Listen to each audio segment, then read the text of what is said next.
gagawa ako ng embutido. Walang dahon ng saging kaya ito.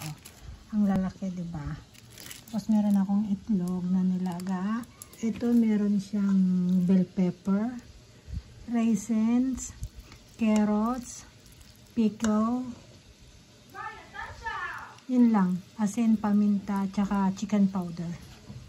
Yan. Magbabalot na ako. Para pag luluto ko, lagay ko na lang sa freezer. Pag gusto ko, init ko na lang. Piprito or ready na siya. I-defrost na lang. Yan. Madali lang siya. Mahirap nga lang maggayat kasi maliliit. It's Happy Friday weekend. Ito, magbabalot tayo. Sana may daon ng saging kaso wala. Hindi ako nakakuha dun sa aking saging. Kaya aluminum foil na lang muna.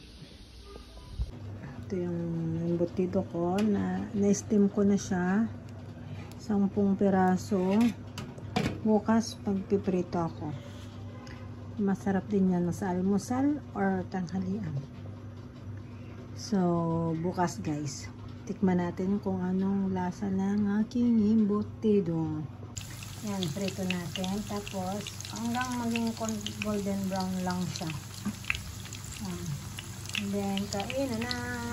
Yan, kakain na tayo.